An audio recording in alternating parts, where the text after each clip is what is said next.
Good afternoon, lovely tubers. White Mexican back in with another Market Watch investments video for you guys. Getting things started today, I want to start with Dual Terminal 1. I know I review this set a lot, but I feel very passionately about it, more specifically for collector's value.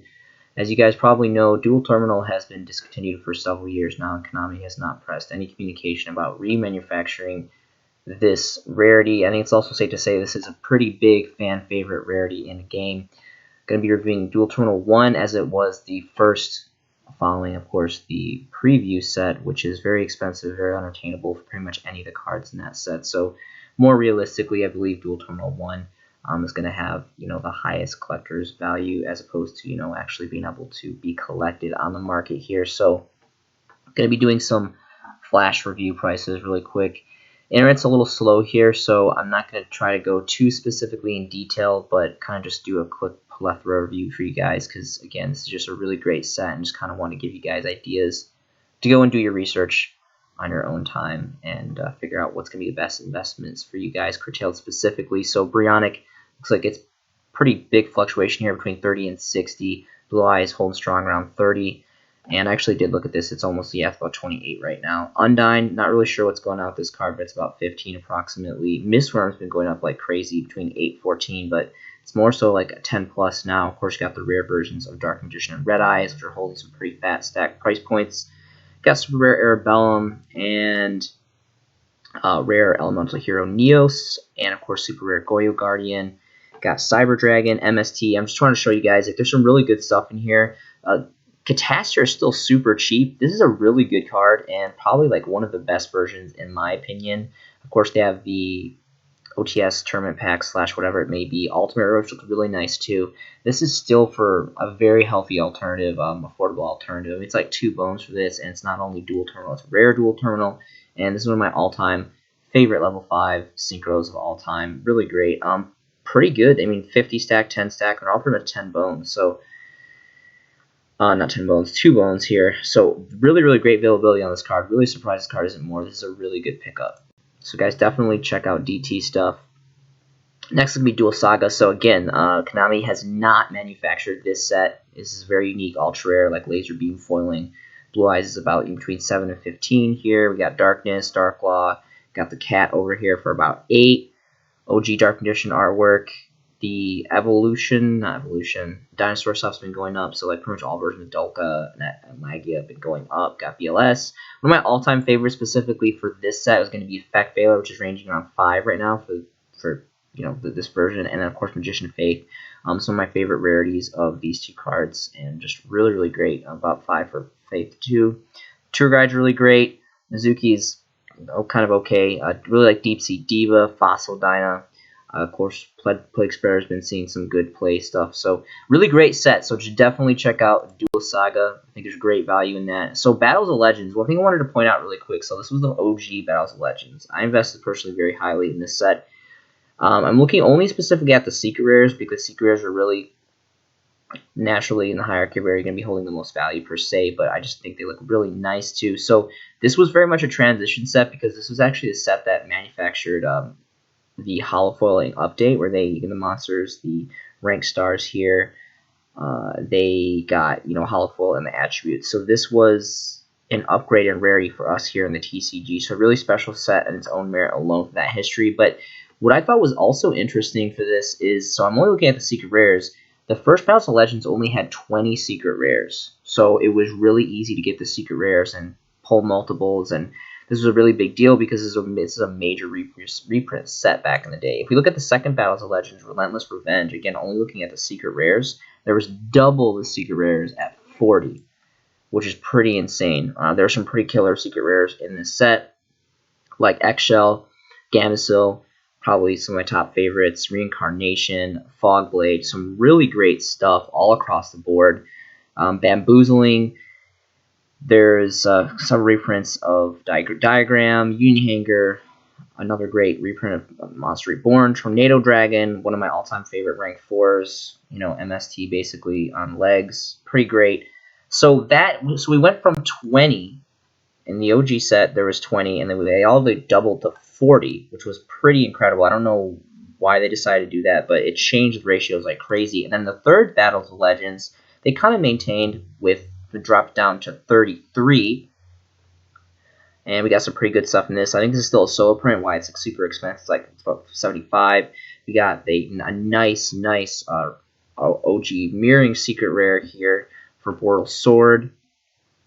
We got the hero stuff, the new Vision Hero stuff. Sarah, Salamangreat, Almirage. Some great secret rare mirroring of the OG prints. Some secret rare for Sky Striker stuff. We got Prank Tops and Cyberstein. I think this is great. This is still very, very cheap. This is an amazing secret rare update. I really, really believe in this card a lot. You guys should definitely check that out because I'm pretty sure this is still banned, isn't it? Or is it? Did it come on ban? I'm not sure. I'm pretty sure this is still banned if I'm not mistaken. But really, really great investment.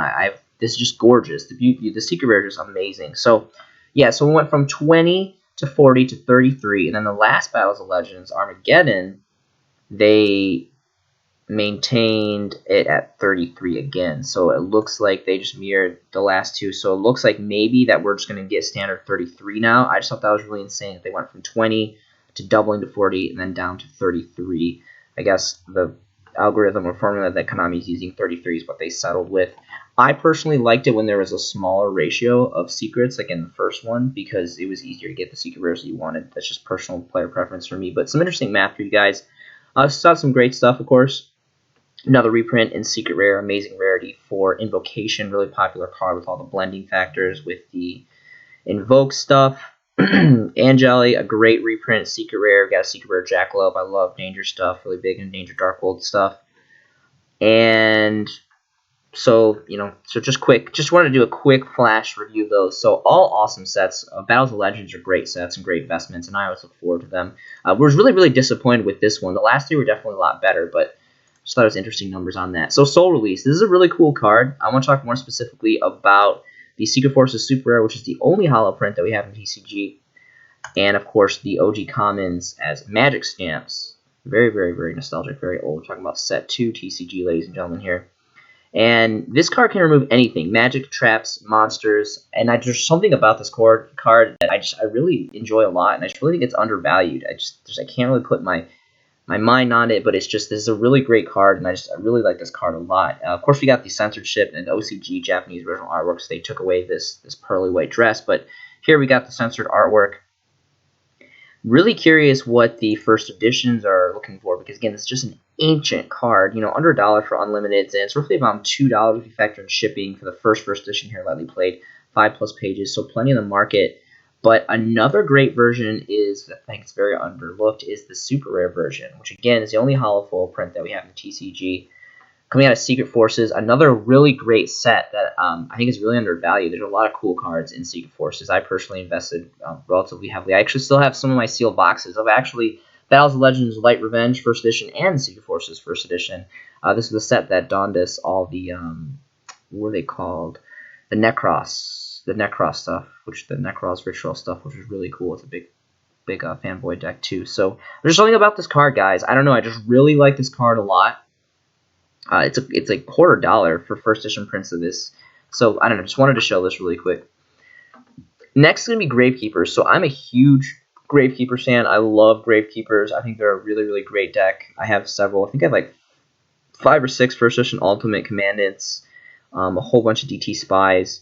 It's just an amazing old school deck. But what I wanted to show you guys is the Secret Rares from Legendary Collections 4. Again, nothing but praise for that set. The set's really, really amazing. There's really not a lot of availability of these cards, so I think soon enough, once these dry out on the market, which, because I'm believing there's still, only 10 listings here, and it's gone up quite a bit. It used to be like about $1 card, half bone card. Now it's a $3+ card for these first edition secret rare versions, and then tops off at about 10 bones. But there's really just not a lot of listings, only 10 here, and the biggest stack is a 2 of. So if you guys have your Secret Spies, you could potentially have value for that version. Another thing that I wanted to mention, which is, I mention all the time because it's extremely affordable and it's just an amazing version. Just because Spy's awesome, and it's throughout the years of Yu-Gi-Oh! It's been played in Cookie Cutter Chaos and all these random things, but it's not just good. It's like the old school Gen 1 Tour Guide, especially from the deck, was a really big deal.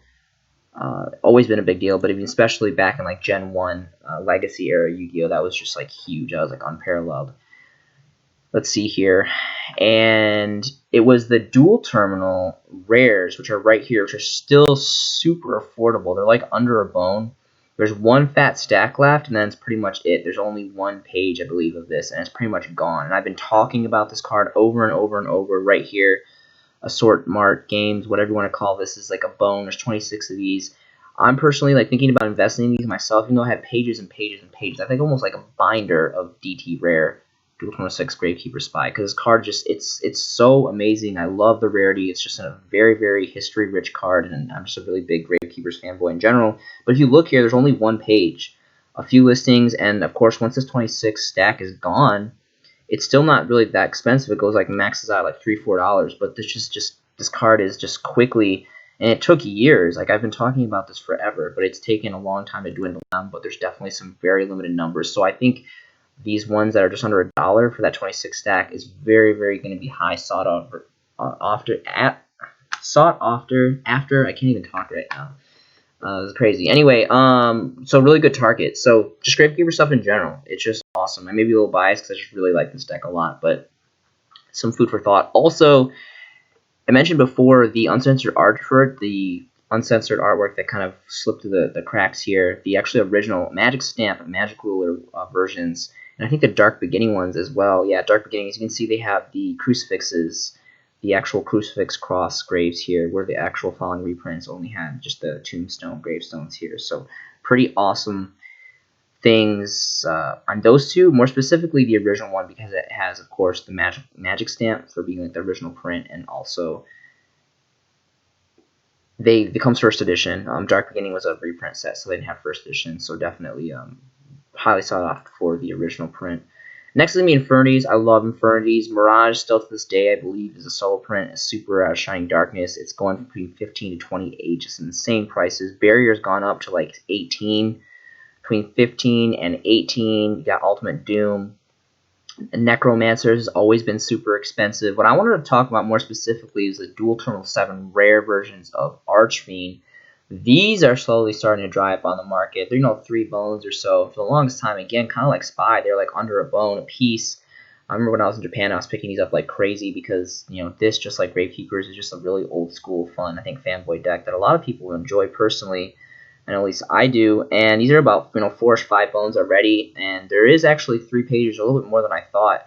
16 stack here, so this is going to be a little bit longer to get rid of personally, but a lot of good stuff going on here. So I think this is just a great thing to look at personally. Again, it's this dual terminal, it's Infinities, they're old. There's some hype about them getting some new support or something on the near horizon, so we'll see what happens with that. But just an all-around really great set. I've been picking up this deck core in multiples for several years now, and I'm really excited. I feel very proud that I have a majority of stuff in high rarity, so pretty great stuff. Last thing I wanted to talk about was, of course, I can't have a video without talking about some OG Generation 1 Legacy set Yu-Gi-Oh! For you guys. Really great stuff. Of course, we got Jinzo, Thousand Eyes.